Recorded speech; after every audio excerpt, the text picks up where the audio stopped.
ಕೆಲ ಹೊತ್ತಲ್ಲೇ ವೀರಯೋಧ ಗುರು ಅವರ ಪಾರ್ಥಿವ ಶರೀರ ಬೆಂಗಳೂರಿಗೆ ಬರಲಿದೆ. ಬೆಳಗ್ಗೆ 11:30ಕ್ಕೆ ಬೆಂಗಳೂರಿಗೆ ಪಾರ್ಥಿವ ಶರೀರ ಬರುತ್ತದೆ. ತಿರುಚಿಯಿಂದ ಬೆಂಗಳೂರಿಗೆ ವಿಶೇಷ ವಿಮಾನದಲ್ಲಿ ಪಾರ್ಥಿವ ಶರೀರ ಬರ್ತಾ ಇರುವಂಥದ್ದು. ಇಲ್ಲಿ ಪ್ರಮುಖವಾಗಿ 11:30ಕ್ಕೆ ಅಂತ ಹೇಳಲಾಗ್ತಾ ಇದೆ. HAL ವಿಮಾನ ನಿಲ್ದಾಣಕ್ಕೆ ಬರುತ್ತೆ. ವಿಶೇಷವಾದಂಥ ವಿಮಾನದಲ್ಲಿ ಬರಲಿರುವಂಥದ್ದು. ಬೆಂಗಳೂರಿನ ವಿಮಾನ ನಿಲ್ದಾಣಕ್ಕೆ ವಿಶೇಷ ವಿಮಾನದಲ್ಲಿ ಪಾರ್ಥಿವ ಶರೀರ ಆಗಮಿಸಲಿದೆ. ತಿರುಚಿಯಿಂದ ಬೆಂಗಳೂರಿಗೆ ಬರಲಿರುವಂಥದ್ದು. HAL ಏರ್ಪೋರ್ಟ್ಗೆ ಆಗಮಿಸಲಿದೆ ವಿಮಾನ. ತದನಂತರ ಪಾರ್ಥಿವ ಶರೀರವನ್ನು ಬೆಂಗಳೂರಿನಿಂದ ಮತ್ತೆ ಮಂಡ್ಯಕ್ಕೆ ತೆಗೆದುಕೊಂಡು ಹೋಗಲಾಗುತ್ತೆ. ವಿಶೇಷ ವಿಮಾನದಲ್ಲಿ ಪಾರ್ಥಿವ ಶರೀರ ಆಗಮನದ ನಿರೀಕ್ಷೆಯಲ್ಲಿ ಅಲ್ಲಿ ಸಾಕಷ್ಟು ಜನ ಇದ್ದಾರೆ. HAL ಏರ್ಪೋರ್ಟ್ಗೆ ಆಗಮಿಸಲಿದೆ ವಿಮಾನ. ಸೇನಾ ವಿಮಾನದಲ್ಲಿ ಬರಲಿದೆ ಗುರು ಅವರ ಪಾರ್ಥಿವ ಶರೀರ. ಬಳಿಕ ಗುಡಿಗೇರಿಯತ್ತ ಗುರು ಅವರ ಪಾರ್ಥಿವ ಶರೀರವನ್ನ ತೆಗೆದುಕೊಂಡು ಹೋಗಲಾಗುತ್ತೆ, ರವಾನೆ ಮಾಡಲಾಗುತ್ತೆ. ರಸ್ತೆ ಮಾರ್ಗ ಮೂಲಕ ಗುಡಿಗೇರಿಗೆ ಪಾರ್ಥಿವ ಶರೀರವನ್ನ ರವಾನೆ ಮಾಡಲಾಗುತ್ತೆ. ಮಂಡ್ಯ ಜಿಲ್ಲೆ ಮದ್ದೂರು ತಾಲೂಕಿನ ಗುಡಿಗೇರಿಗೆ ಗುರು ಅವರ ಅವರ ಗ್ರಾಮಕ್ಕೆ ಸ್ವಗ್ರಾಮಕ್ಕೆ ಗುರು ಅವರ ಪಾರ್ಥಿವ ಶರೀರವನ್ನ ತೆಗೆದುಕೊಂಡು ಹೋಗಲಾಗುತ್ತೆ. ನಂತರ ಅಲ್ಲಿ ಅಂತ್ಯ ಸಂಸ್ಕಾರವನ್ನ ಮಾಡಲಾಗುವಂಥದ್ದು. ಕೆಲ ಹೊತ್ತಲ್ಲೇ ಬೆಂಗಳೂರಿಗೆ ಗುರು ಅವರ ಪಾರ್ಥಿವ ಶರೀರ ಬರಲಿದೆ. 11:30ಕ್ಕೆ ಬರಲಿದೆ ಅಂತ ಹೇಳಲಾಗ್ತಾ ಇದೆ.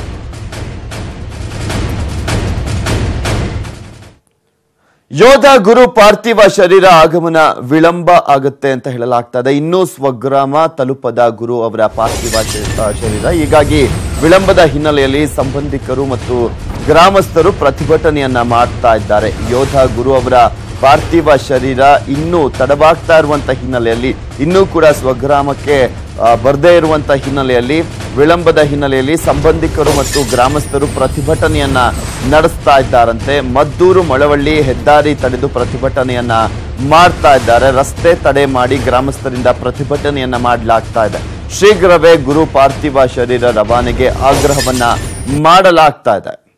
ನೋಡ್ತಾ ಇದ್ದೀರಾ ನೀವು ಕೂಡ, ಹೆದ್ದಾರಿಯನ್ನ ತಡೆದು ಪ್ರೊಟೆಸ್ಟ್ ಅನ್ನ ಮಾಡಲಾಗ್ತಾ ಇದೆ, ಪ್ರತಿಭಟನೆಯನ್ನ ಮಾಡಲಾಗ್ತಾ ಇದೆ. ಇಲ್ಲಿ ಸಾಕಷ್ಟು ಸಂಖ್ಯೆಯಲ್ಲಿ ಅಂದ್ರೆ ಗುರು ಅವರ ಗೆಳೆಯರು ಮತ್ತೆ ಆ ಗುಡಿಗೇರಿ ಗ್ರಾಮದ ಗ್ರಾಮಸ್ಥರೆಲ್ಲರೂ ಸೇರಿ ಅಲ್ಲಿ ಪ್ರತಿಭಟನೆಯನ್ನ ಮಾಡ್ತಾ ಇರುವಂತದ್ದು. ಇಷ್ಟೊಂದು ತಡ ಯಾಕೆ ಮಾಡಲಾಗ್ತಾ ಇದೆ ಅನ್ನುವ ಪ್ರಶ್ನೆಯನ್ನ ಮಾಡ್ತಾ ಹೆದ್ದಾರಿಯನ್ನ ತಡೆದು ಅವರೆಲ್ಲರೂ ಕೂಡ ಪ್ರತಿಭಟನೆಯನ್ನ ಮಾಡ್ತಾ ಇದ್ದಾರೆ. ಭಾವಚಿತ್ರದ ಮೆರವಣಿಗೆಯನ್ನ ಕೂಡ ಮಾಡ್ತಾ ಅದೇ ಸಂದರ್ಭದಲ್ಲಿ ಹೆದ್ದಾರಿಯನ್ನ ತಡೆದು ಅವರೆಲ್ಲರೂ ಕೂಡ ಪ್ರತಿಭಟನೆಯನ್ನ ಮಾಡ್ತಾ ಇದ್ದಾರೆ.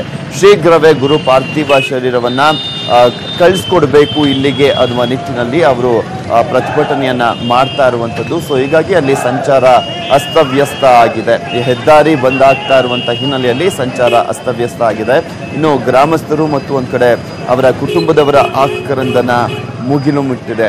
ಮತ್ತು ಒಂದ್ ಕಡೆ 11:30ಕ್ಕೆ ಬೆಂಗಳೂರಿಗೆ ಗುರು ಅವರ ಪಾರ್ಥಿವ ಶರೀರ ಬರಲಿರುವಂಥದ್ದು.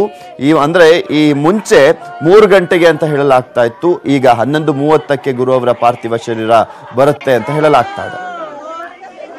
ಇದೆಲ್ಲದರ ಬಗ್ಗೆ ಸಂಪೂರ್ಣವಾದಂತಹ ಮಾಹಿತಿಯನ್ನ ನೀಡ್ತಾರೆ ನಮ್ಮ ಪ್ರತಿನಿಧಿ ರಾಘವೇಂದ್ರ. ನೇರ ಸಂಪರ್ಕದಲ್ಲಿ ಜಾಯ್ನ್ ಆಗ್ತಾ ಇದ್ದಾರೆ. ಎಸ್ ರಾಘವೇಂದ್ರ, ಈಗ ಗುರು ಅವರ ಪಾರ್ಥಿವ ಶರೀರ 11:30ಕ್ಕೆ ಬರುತ್ತೆ ಅಂತ ಹೇಳಲಾಗ್ತಾ ಇದೆ ಮತ್ತು ಒಂದ್ ಕಡೆ ಪ್ರತಿಭಟನೆಯನ್ನ ಕೂಡ ನಡೆಸಲಾಗ್ತಾ ಇದೆ. ಇನ್ನು ಒಂದ್ ಕಡೆ ಅಂತ್ಯ ಸಂಸ್ಕಾರಕ್ಕೆ ಯಾವ ರೀತಿಯಾದಂತಹ ಸಿದ್ಧತೆಯನ್ನ ನಡೆಸಲಾಗ್ತಾ ಇದೆ? ಎಸ್ ಪೃಥ್ವಿರಾಜ್, ಏನು ಮೊನ್ನೆ ದಿನ ನಡೆದಂತ ಪುಲ್ವಾಮಾದಲ್ಲಿ ಘಟನೆಯಲ್ಲಿ ಮಂಡ್ಯದ ಯೋಧ ಗುರುರವರು ಒಂದು ಹುತಾತ್ಮರಾಗಿದ್ರು. ಈ ಹುತಾತ್ಮರಾದ ಗುರುರ ಪಾರ್ಥಿವ ಶರೀರವನ್ನ ಇಂದು ಸುಮಾರು ಬೆಳಿಗ್ಗೆ 12:15ಕ್ಕೆ ತರ್ತಾರೆ ಅನ್ನೋ ಮಾಹಿತಿಗಳು ಲಭ್ಯ ಆಗ್ತಿತ್ತು. ನಂತರ ಅದು ವಿಳಂಬ ಆಗುತ್ತೆ ಅನ್ನೋ ಮಾಹಿತಿಗಳು ಕೂಡ ಲಭ್ಯ ಆಗಿತ್ತು. ಮಧ್ಯಾಹ್ನ 3:40ಕ್ಕೆ ಬರ್ತಾರೆ ಅನ್ನೋ ಮಾಹಿತಿಗಳು ಲಭ್ಯ ಆಗಿತ್ತು. ಇದರಲ್ಲೆಲ್ಲ ಎಲ್ಲದರಿಂದ ಬೇಸತ್ತಂತಹ ಏನು ಗ್ರಾಮಸ್ಥರು ಸೇರಿದಂತೆ ಕುಟುಂಬಸ್ಥರು ಇವತ್ತು ಅವರ ಪಾರ್ಥಿವ ಶರೀರವನ್ನ ಬೇಗನೆ ತರಬೇಕು ಅನ್ನೋ ರೀತಿಯಲ್ಲಿ ಒಂದು ಪ್ರತಿಭಟನೆ ಮಾಡಿದ್ರು. ಜೊತೆಗೆ ಈಗ ಏನು ಮದ್ದೂರು ಮತ್ತೆ ಮಳವಳ್ಳಿ ಹೆದ್ದಾರಿಯನ್ನು ತಡೆದು ಕೂಡ ಒಂದು ಆಕ್ರೋಶ ವ್ಯಕ್ತಪಡಿಸಿದ್ರು. ಜೊತೆಗೆ ಏನು ಗುರುವರ ಮನೆ ಇದೆ, ಮನೆಯ ಮುಂಭಾಗವೂ ಕೂಡ ಒಂದು ಧರಣಿಯನ್ನ ಕುಳಿತು ಶೀಘ್ರವೇ ಒಂದು ಅವರ ಪಾರ್ಥಿವ ಶರೀರವನ್ನು ಆದಷ್ಟು ಬೇಗ ತಂದುಕೊಳ್ಬೇಕು ಅನ್ನೋ ಒಂದು ಪ್ರತಿಭಟನೆಯನ್ನು ಆಗ್ರಹಿಸಿದ್ರು. ಇದೆಲ್ಲಕ್ಕೂ ಮಾಡಿದಂತ ರಾಜ್ಯ ಸರ್ಕಾರ ಇದೀಗ ಅವರ ಪಾರ್ಥಿವ ಶರೀರವನ್ನು ಆದಷ್ಟು ಬೇಗನೆ ತರಿಸಲಿಕ್ಕೆ ಒಂದು ವ್ಯವಸ್ಥೆ ಮಾಡಿದೆ.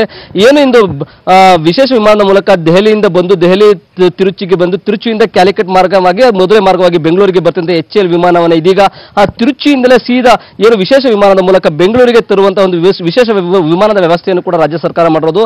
ಹಾಗಾಗಿ ಸುಮಾರು 11:30ಕ್ಕೆ ಏನು ಅವರ ಪಾರ್ಥಿವ ಶರೀರ ಬೆಂಗಳೂರಿನ HAL ಏರ್ಪೋರ್ಟ್ಗೆ ಬರುತ್ತೆ ಅನ್ನೋ ಮಾಹಿತಿಗಳು ಲಭ್ಯ ಆಗ್ತಿರುವಂತದ್ದು. HAL ಏರ್ಪೋರ್ಟ್ಗೆ ಬರುವಂತಹ ಏನು ಪಾರ್ಥಿವ ಶರೀರ ಇದೆ, ಆ ಪಾರ್ಥಿವ ಶರೀರನ ಅಲ್ಲಿಂದ ಸೀದಾ ರಸ್ತೆ ಮಾರ್ಗದ ಮೂಲಕ ಏನು ಈ ಒಂದು ಗುಡಿಗೆರೆ ಗ್ರಾಮ ಇದೆ, ಯೋಧನ ಹುಟ್ಟೂರು, ಆ ಗ್ರಾಮಕ್ಕೆ ಆ ಮೆರವಣಿಗೆ ಮೂಲಕ ತರಲಿಕ್ಕೆ ಈಗಾಗಲೇ ರಾಜ್ಯ ಸರ್ಕಾರ ಸೇರಿದಂತೆ ಜಿಲ್ಲಾಡಳಿತ ಒಂದು ಸಕಲ ಸಿದ್ಧತೆಯನ್ನು ಮಾಡಿಕೊಂಡಿದೆ. ಹೀಗಾಗಿ ಏನು ಈ ಒಂದು ಸ್ಥಳಕ್ಕೆ ಸುಮಾರು 1 ಗಂಟೆಗೆ ಯೋಧನ ಪಾರ್ಥಿವ ಶರೀರ ಬಹುತೇಕ ಇಲ್ಲಿಗೆ ಬರುತ್ತೆ ಅನ್ನೋ ಮಾಹಿತಿಗಳು ಕೂಡ ಲಭ್ಯ ಆಗಿರುವಂತದ್ದು. ಹೀಗಾಗಿ ಕೂಡ ಈಗ ಜಿಲ್ಲಾಡಳಿತ ಏನು ಅವರ ಪಾರ್ಥಿವ ಶರೀರದ ಬಂದ ನಂತರ ಅಂತ್ಯ ಸಂಸ್ಕಾರವನ್ನು ಮಾಡಲಿಕ್ಕೆ ಅಂತ ಹೇಳಿ ಮಳವಳ್ಳಿ ಮದ್ದೂರು ಹೆದ್ದಾರಿಯಲ್ಲಿ ಒಂದು ಅಂತ್ಯ ಸಂಸ್ಕಾರಕ್ಕೆ ಒಂದು ಸಕಲ ಸಿದ್ಧತೆಯನ್ನು ಕೂಡ ಮಾಡ್ಕೊಡ್ತಿರುವಂತದ್ದು. ಓಕೆ, ಥ್ಯಾಂಕ್ ಯು ರಾಘವೇಂದ್ರ ನಿಮ್ಮೆಲ್ಲ ಮಾಹಿತಿಗಾಗಿ. ಯೋಧ ಗುರು ಸ್ವಗ್ರಾಮದಲ್ಲಿ ನೀರವ ಮೌನ ಆವರಿಸಿದೆ. ನೆಚ್ಚಿನ ಸ್ನೇಹಿತ ಗುರುವಿಗಾಗಿ ಗೆಳೆಯರು ಕಣ್ಣೀರನ್ನ ಹಾಕ್ತಾ ಇದ್ದಾರೆ. ಊರಿಗೆ ಬಂದಾಗ ಇಸ್ತ್ರಿ ಅಂಗಡಿಯಲ್ಲೇ ಇರ್ತಾ ಇದ್ರು ಗುರು ಅವರು. ಸೊ ಹೀಗಾಗಿ ಅವೆಲ್ಲವನ್ನೂ ಕೂಡ ನೆನೆದು ಆ ಗುರು ಅವರ ಸ್ನೇಹಿತರು ಕಣ್ಣೀರನ್ನ ಹಾಕ್ತಾ ಇದ್ದಾರೆ. ನೆಚ್ಚಿನ ಸ್ನೇಹಿತ ಮತ್ತೆ ಬರೋದಿಲ್ಲ ಅನ್ನೋದು ಗೊತ್ತಾಗಿರುವಂತಹ ಹಿನ್ನೆಲೆಯಲ್ಲಿ ಅವರೆಲ್ಲರೂ ಕೂಡ ಕಣ್ಣೀರನ್ನ ಹಾಕ್ತಾ ಇದ್ದಾರೆ. ಊರಿಗೆ ಬಂದಂತಹ ಸಂದರ್ಭದಲ್ಲಿ ಇಸ್ತ್ರಿ ಅಂಗಡಿಯಲ್ಲೇ ಇರ್ತಾ ಇದ್ರಂತೆ ಗುರು ಅವರು. ಅಪ್ಪನ ಇಸ್ತ್ರಿ ಅಂಗಡಿಯಲ್ಲಿ ಕೆಲಸವನ್ನ ಮಾಡ್ತಾ ಇದ್ರಂತೆ ಗುರು ಅವರು. ಇಲ್ಲಿ ತಾನೇ ಇಸ್ತ್ರಿಯನ್ನ ಮಾಡಿ ಗ್ರಾಹಕರಿಗೆ ವಿತರಿಸ್ತಾ ಇದ್ರು. ಗುರು ಜೊತೆಗಿನ ನೆನಪುಗಳನ್ನ ಮೆಲುಕು ಹಾಕಿದ್ದಾರೆ ಸ್ನೇಹಿತರು.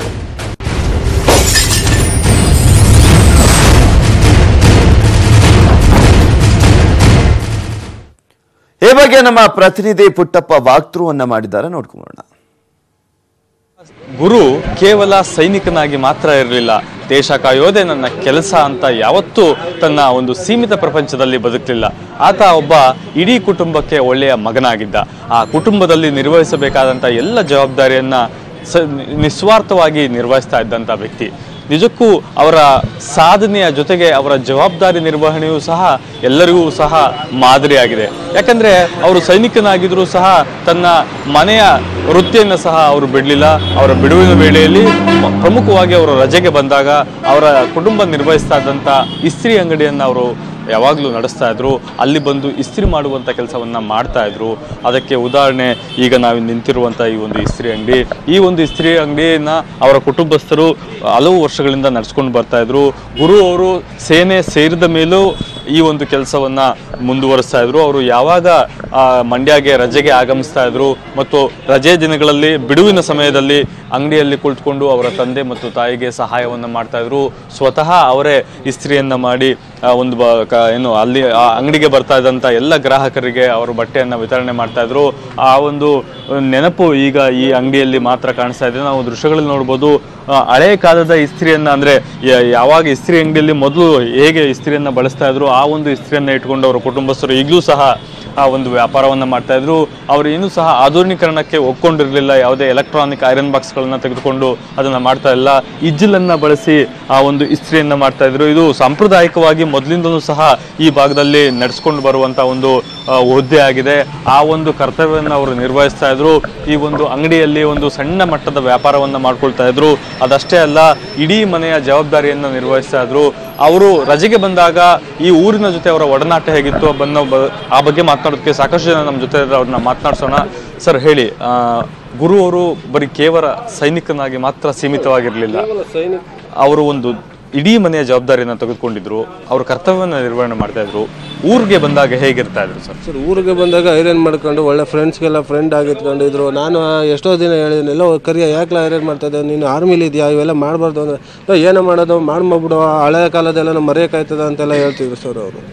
ಅಂದ್ರೆ ಯಾವ ರೀತಿ ಇದ್ರು ಅವರು ಮನೆಯಲ್ಲಿ? ಅಂದ್ರೆ ಒಬ್ಬ ಜವಾಬ್ದಾರಿ ತಗೊಂಡು ಏನೇನು ಕೆಲಸ ಮಾಡ್ತಾ ಇದ್ರು ಸರ್? ಆರ್ಮಿಲಿ ಇದ್ರು, ಇಲ್ಲಿ ಬಂದು ಐರನ್ ಎಲ್ಲ ಮಾಡ್ತಿದ್ರು. ಅವ್ರ ಅಪ್ಪ ಅಮ್ಮಂಗೆ ತುಂಬ ಹೆಲ್ಪ್ ಮಾಡ್ತಿದ್ರು. ಅಪ್ಪ ಅಮ್ಮನ ಇನ್ಮೇಲಾದ್ರು ಚೆನ್ನಾಗಿ ನೋಡ್ಕೊಳ್ಳೋಣ ಅಂದ್ಬಿಟ್ಟು ಅವ್ರ ಅಪ್ಪ ಅಮ್ಮನಿಗೆಲ್ಲ ಫ್ರೀ ಕೊಡ್ತಿದ್ರು ಸರ್ ಅವರು. ಈಗ ಮನೆ ಮಾಡಿದ್ರು. ಈಗ 1.5 ವರ್ಷ 2 ವರ್ಷ ಆಯಿತು. ಈಗ ಒಂದು 8-10 ತಿಂಗಳಾಯಿತು ಮದುವೆ ಆಗಿ. ಮದುವೆ ಆದರೂ ಈಗ ಮಿಸ್ಸಸ್ಸನ್ನು ಅನಾಥರಾಗಿ ಮಾಡ್ಬಿಟ್ಟು ಸರ್ ಅವರು. ಸರ್ ಇಲ್ಲಿನ ಫ್ರೆಂಡ್ಸ್ಗಳ ಜೊತೆ ಎಲ್ಲ ಹೇಗಿದ್ರು ಸರ್ ಅವರು? ಸರ್ ಇವಾಗ ಕಳೆದ ಬಾರಿ ನಾವೆಲ್ಲ ಜೊತೆಲೇ ಫಿಲ್ಮ್ ಮಾಡಿದ್ವು ಸರ್. ನಟ ಸರ್ ಫಿಲ್ಮ್ ನೋಡ್ಕೊಂಡು ತಾನೆ ಹೋದ್ರು ಅವರು. ಬಟ್ ಅವ್ರಿಗೆ ಚಿಕ್ಕತ್ರನಿಂದಲೂ ಸೈನಿಕರಾಗಬೇಕು ಅಂತ ಭಾಳ ಉತ್ಸಾಹದಲ್ಲಿದ್ದರು ಸರ್. ಮಾತ್ರ ನಮ್ಮ ದೇಶಕ್ಕೆ ಒಳ್ಳೆಯ ಸೇವೆ ಮಾಡೋರೆ. ಅದರಲ್ಲೂ ನಮ್ಮ ಕರ್ನಾಟಕ ಮಂಡ್ಯ ಜಿಲ್ಲೆಗಂತೂ ಒಳ್ಳೆಯ ಹೆಸರು ತಂದುಕೊಟ್ಟು ವೀರಮರಣ ಹೊಂದಿದ್ದಾರೆ ಸರ್. ಸರ್ ಕೇಂದ್ರ ಸರ್ಕಾರ ಈ ಪಾಕಿಸ್ತಾನಕ್ಕೆ ತಕ್ಕ ಉತ್ತರ ಕೊಡಬೇಕು ಸರ್. ಎಲ್ಲ ಸರ್ವ ಪಕ್ಷಗಳು ಸಹ ದೇಶದ ಉತ್ತಮ ಭವಿಷ್ಯಕ್ಕೋಸ್ಕರ, ನಮ್ಮ ದೇಶದ ಭವಿಷ್ಯಕ್ಕೋಸ್ಕರ ಎಲ್ಲ ಪಕ್ಷಗಳು ಪಾಕಿಸ್ತಾನಕ್ಕೆ ತಕ್ಕ ಉತ್ತರ ಕೊಡಬೇಕು ಸರ್. ಈ ಮುಖಾಂತರ ಕೇಳ್ಕೊತೀವಿ ಸರ್. ಸಹಜವಾಗಿ ಮನೆಗೆ ಮಗನಾಗಿರ್ಬೇಕು ಇಲ್ಲ ದೇಶಕ್ಕೆ ಪ್ರಜೆ ಆಗಿರ್ಬೇಕು ಅಂತ ಹೇಳ್ತಾರೆ. ಆದ್ರೆ ಗುರು ಅವ್ರ ವಿಚಾರದಲ್ಲಿ ಎರಡೂ ಸಹ ನಿಜ ಆಗಿದೆ. ಅವ್ರು ಎರಡೂ ಕರ್ತವ್ಯಗಳನ್ನ ಸಮರ್ಥವಾಗಿ ನಿರ್ವಹಿಸ್ತಾ ಇದ್ದಾರೆ. ಇದ್ರ ಬಗ್ಗೆ ಏನ್ ಹೇಳ್ತೀರಾ ಸರ್? ಏನು ಹೇಳೋದು ಅಂತ ಇದಾಯ್ತಲ್ಲ, ಆದರೂ ಸಾಮಾನ್ಯವಾಗಿ ಬಂದಾಗ ಯಾವುದೇ ಅಹಂಕಾರ ಇಲ್ಲದಂತೆ ಎಲ್ಲರ ಜೊತೆಲೂ ಬೆರೀತಿದ್ದ. ನಮ್ಮಲ್ಲಿ ಬಂದಾಗ ಇಲ್ಲೊಂದು ಅರ್ಧ ಗಂಟೆ, ಆ ಪಕ್ಕದವ್ರು ಅರ್ಧ ಗಂಟೆ, ಏಕೆಂದರೆ ನಾವು ಕೇಳ್ತಿದ್ದ ಸರ್ ಸಾಮಾನ್ಯವಾಗಿ ಅಲ್ಲಿ ಏನಾಗುತ್ತೆ ಅಂತ ಕೇಳಿದ್ರು. ಅದಕ್ಕೋಸ್ಕರ ನಾವೇ ಬಂದು ಅವ್ರು ಕೆಲಸ ಮಾಡ್ತಿದ್ರು, ನಾವು ಕೆಣಕಿ ಕೇಳ್ತಿದ್ದೆ. ಇಲ್ಲ ಬಂದು ಫ್ರೀ ಆದಮೇಲೆ ಕೆಲಸ ಅಪ್ಪಂಗೆ ಸ್ವಲ್ಪ ಫ್ರೀ ಮಾಡ್ಕೊಟ್ಬಿಟ್ಟು ಬಂದು ಅಂತ ಹೇಳ್ತಿದ್ರು ಸರ್. ಅಲ್ಲಿ ಏನೇನು ನಡೆದ್ರು ಕುತೂಹಲ ಐತಲ್ವ ನಮಗೆ, ಆರ್ಮಿಲಿ ಯಾವ ಥರ ಇರುತ್ತೆ ಏನು ಅಂತ ಕೇಳುವ ಅನ್ನೋದಕ್ಕೋಸ್ಕರ ಬಂದು ನಾವು ಕೇಳ್ತಾ ಇರೋದು ಸರ್. ಇದು ಇಲ್ಲಿನ ಸಾರ್ವಜನಿಕರ ಅಭಿಪ್ರಾಯ. ಗುರು ಕೇವಲ ಸೈನಿಕನಾಗಿ ಮಾತ್ರ ಇರಲಿಲ್ಲ, ಒಳ್ಳೆ ಮಗನಾಗಿದ್ದ, ಜೊತೆಗೆ ಒಳ್ಳೆಯ ಸ್ನೇಹಿತನಾಗಿದ್ದ.